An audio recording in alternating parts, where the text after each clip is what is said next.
আইমান সালে প্রিন্স, আমি আপনার কাছে জানতে চাইছি যে আপনারা সংস্কারের কথা বলেছেন, শুরু থেকেই আপনারা সরকারকে সহযোগিতা করেছেন এবং আপনারা বলেছেন যে মিনিমাম রিফর্ম করে ইলেকশন দেওয়ার দাবিটা আপনারা জানিয়েছেন, কিন্তু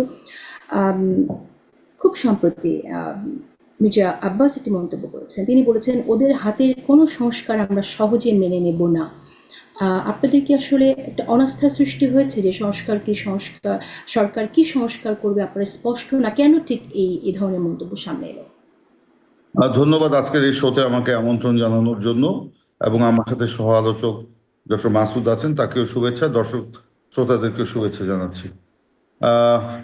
আপনি যে প্রশ্নের অবতারণা করেছেন সেটা গত 6 মাস ধরেই নানান ধরনের আলোচনা হয়ে আসছে। তো দেখুন, আওয়ামী লীগ গত 15 বছরে বাংলাদেশকে একটি কর্তৃত্ববাদী শাসনের মধ্যে নিয়ে যে ফ্যাসিবাদ কায়েম করেছিল এবং যেখানে এই একটি আধিপত্যবাদের বিস্তার ঘটিয়েছিল, সেই কারণে বাংলাদেশের রাষ্ট্র ব্যবস্থা একেবারে ভেঙে তছনছ হয়ে গেছে।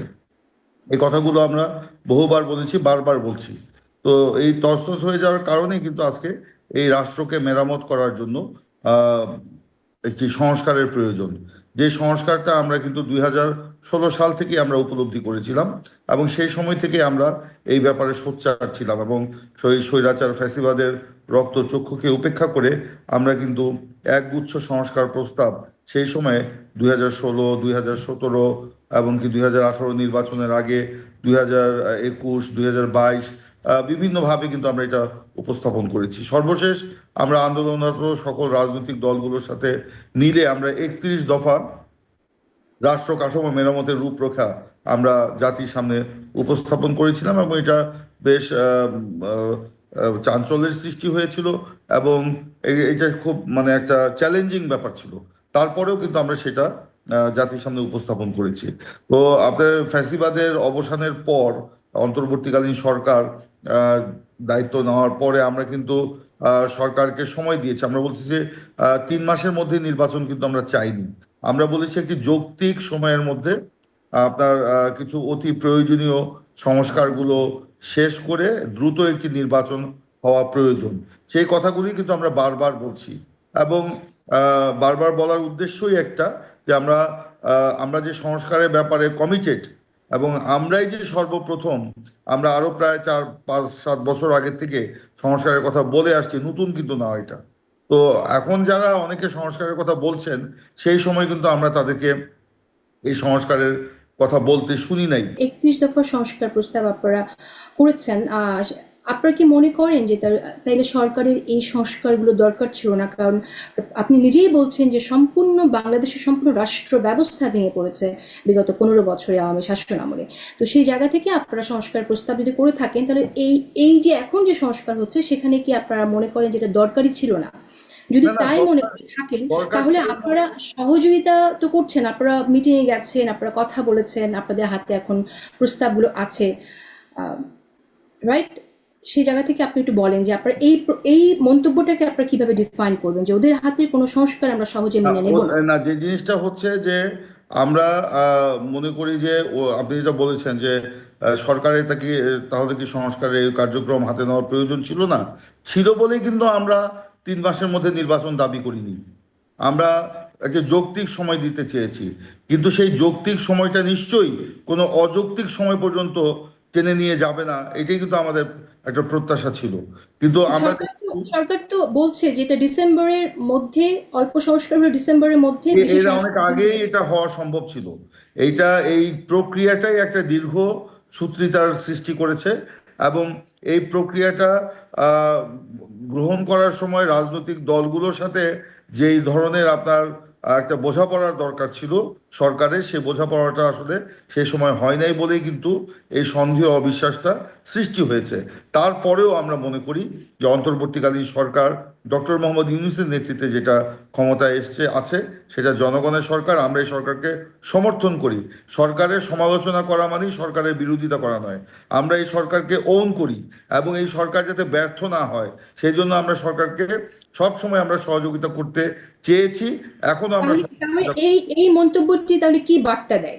এটা আমি বলছি, আমরা দেখছি যে আমরা বিভিন্ন কর্নার থেকে এমন কিছু মানে সংস্কারের কথা বলা হচ্ছে, যেগুলি অবাস্তব এবং জনসম্পৃক্তহীন, এবং সেগুলি বাংলাদেশের প্রেক্ষাপটে একেবারেই নতুন, এবং সেটা অপ্রয়োজনীয় বলে আমরা মনে করি। সেই কারণে আমরা বলেছি এই কথাগুলো। কিন্তু সরকার যে সংস্কার কমিশন করেছে, সেই সংস্কার কমিশনের যে প্রস্তাবগুলো ইতিমধ্যে আমরা পেয়েছি, সেই প্রস্তাবগুলো আমাদের 31 দফার মধ্যেই সব কিছু আছে। যেগুলো বেশি আছে সেগুলোকে আমরা, আমাদের ভারপ্রাপ্ত চেয়ারম্যান জনাব তারেক রহমান প্রকাশ্যে বলেছেন, এই 31 দফার বাইরেও যদি কোনো ভালো কোনো প্রস্তাব থাকে সংস্কারের প্রশ্নে, বিএনপি সেটা মেনে নিবে। কারণ বিএনপি যা কিছু ভালো তা মেনে নিতে বিএনপি সবসময় মানে প্রস্তুত থাকে। এখানে দেশ ও জাতির স্বার্থে প্রয়োজনে দলের আমি দলের আমি আসলে আমার প্রশ্নের উত্তরটি এখনই পেলাম না, যে তাহলে দেশ ও এরকম দলের একটি স্বার্থে মন্তব্য সেটা আমরা কেন করতে গ্রহণ হলো? করতে প্রস্তুত আছি। আম, জনাব এমএম সালিহ প্রিন্স, আমি আমার প্রশ্নের উত্তরটি এখনো পাইনি। আপনি না, বলছেন যে ভালো কোনো কিছু আপনারা গ্রহণ করতে চান, তাহলে সেক্ষেত্রে ওদের হাতের কোনো সংস্কার আমরা সহজে মেনে নেব না।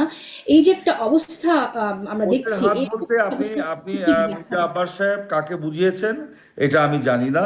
তবে আমি সাধারণ আহ, দৃষ্টিতে বা সাধারণ জ্ঞানে আমি যেটা বুঝি, সেটা ওই যে আমি বললাম যে কিছু কিছু প্রস্তাব আসছে, সেগুলো বাংলাদেশের রাজনীতির ডিকশনারির মধ্যে নাই। সেগুলো আপনার বাংলাদেশ শুধু যেমন নয়, এই সাবকন্টিনেন্টে সেগুলো সেগুলো আপনার মানে অপরিচিত, এবং এই ব্যাপারে আমরা ধারণা নাই। এখন যারা বলছেন তারা হয়তো আমাদের থেকে অবশ্যই বিজ্ঞ, বিদ্বান, এবং আমাদের থেকে হয়তো তাদের অভিজ্ঞতা আছে বলেই হয়তো বলছেন। কিন্তু আমি সেগুলো আসবো সেগুলো আবারও। বাস্তব সম্মত কিনা সেটা তো আপনাকে দেখতে হবে। আজকে জি জি। ধরেন কিছুদিন আগেই আপনি ধরেন এই যে বিশিষ্ট চিন্তাবিদ আছেন কয়েকজন, তারা নানান রকম কথা বলেছেন, কিন্তু আমাদের বোধগম্য নয় ওনারা কি বলছেন। এগুলো আমাদের আমাদের বোধে আসে না, কারণ আমরা তো যেমন একটু রাজনীতি করি। একটু ডক্টর উদাহরণ দিয়ে শফিক বলবেন এখানে কি? আছেন, আমি একটু বলি, আমরা শেষ এক লাইনে শেষ করি। ডক্টর শফিক আছেন, ওনারাও রাজনীতি করেন, আমরাও রাজনীতি করি। রাজনীতির যে একটা ব্যাকরণ আছে, রাজনীতির যে একটা গ্রামার, সেই গ্রামারের মধ্যে ফেলেই তো আমাদের সবকিছু করতে হবে। এখন রাজনীতিতে আবেগের কোনো জায়গা নেই। আবেগ আমার স্পিরিটকে মানে তৈরি করবে, কিন্তু আবেগ দিয়ে তো রাজনীতি চলবে না। আবেগ দিয়ে তো আপনার রাষ্ট্র চলবে না। রাষ্ট্রকে চলতে গেলে নিশ্চয় একটা কাঠামোর মধ্যে ফেলে চলতে হবে। সেই কাঠামোটা আমরা যারা রাজনীতি করি আমাদের সাথে আলোচনা না হয়ে, যদি আপনার ধরেন এই যে বিশিষ্ট চিন্তক যারা আছেন, তারা যে আকাশ কুসুম কল্পনা যদি কেউ করে থাকেন, বিপ্লবের চিন্তা যদি থেকে থাকে, অবশ্যই তারা বিপ্লব করতে পারে, কিন্তু সেটা নিশ্চয়ই বাংলাদেশের জনগণকে বাদ দিয়ে নয়।